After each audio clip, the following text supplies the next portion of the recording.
Number 12. Welcome to, what were you doing? Fixing my You're flicking necklace. your microphone. Welcome to hashtag Ask the Dingo, episode number 12.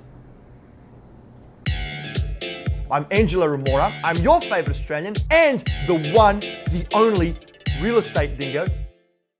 Work hard. Work day and night if you have to, dude. Work fucking day and night. Real estate, guys, is a long-term play. It is a marriage. I speak to investors from all over the world. Let's go inside. Let's go check this property out.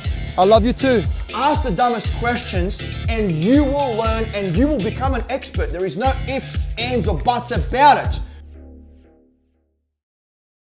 Hey guys, it's Bezza here, your favorite real estate chick, and we are getting together right now for episode 12. We have a really good question. Together. What the fuck? Yeah. We're getting together, guys. We are getting together for episode. All right, let's try that again. Hey guys, it's Bezza here, your favorite real estate chick, and we have another awesome question for episode 12. It comes from Wayne Johns from Tombstone, Arizona. Interesting, right? I love it how you can be so serious when you say that. Like, I would literally have 24 takes to try and say that. Like, it's like a cowboy. All right, I need to stop insulting people from all of these markets. Like, I don't know how to stop myself, but it's just the funniest shit ever. And I'm gonna, sorry. All right, let's Go get ahead. to it. Yeah. Question 12, how do you calculate a return on investment? Also known as a ROI, right? Yes.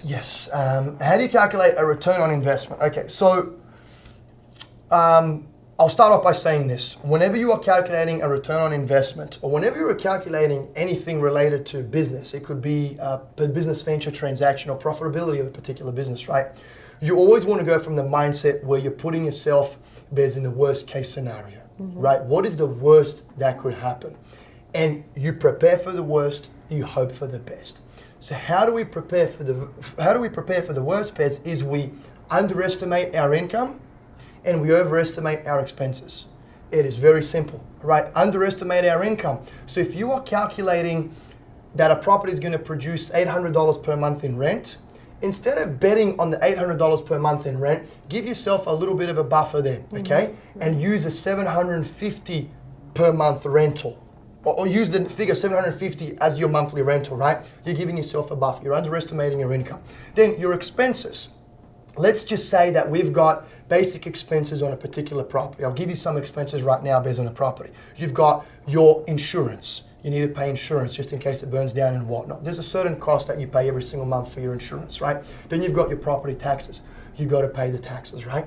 Then you've also got property management. These are kind of all hard costs that come with investment properties, and particularly all of the investors that are buying high cash flow properties. So let me repeat those again. You got your insurance, you've got your taxes, and then you got your property management. Now, what is uncertain is the maintenance and vacancy. Right. We do not know how long the property is going to stay tenanted for. We do not know if any unexpected maintenance issues are going to arise. That is where I would include my additional margin of safety by overestimating my expenses, right, on that aspect. So the usual calculation for that on a decently renovated property in a B-class area is around 10%, meaning you will deduct 10% from whatever the annual rent is. So the 750 times 12, deduct 10% from that overall figure, right? In my instance, if you want to play it even safer, include another 5% to that calculation. So that will be a 15% discount, right? So let's just summarize everything in a nutshell again. 700, I know, right? There's a lot of nutshells listening to this shit, so I've got to try and get through their thick head. So we've got $750 per month times 12 will give us a certain amount. I'm not going to pull the calculator out here. Then we deduct what our taxes are, what our insurance is, what our property management fees are, and we also deduct another 15% for maintenance and vacancy from the overall monthly figure. Right. Annual monthly figure, right? And that will give you a net return on investment, an ROI. And I think if you have those calculations in place, right, I think you're going to be pretty spot on. And at the end of the day, guys, one thing that I want you to remember is all of those numbers are good and great. It's the team that will either make or break your investment. And I'm gonna end by saying this: if you buy the best house in the best street, in the best area, with the best capital growth projections and the best numbers in the deal, but your property manager is incompetent or a cheat, what's gonna happen? You're gonna lose, because he's gonna steal your rent, right? Or he's gonna lose your rent. So it really comes down to the people. Gotcha. Dude, Cool. drop the pen, please. Good question, Wayne. We appreciate it, all the way from Tombstone. Keep the questions coming. Email us at askthedingo@ohiocashflow.com. Check out the description box below.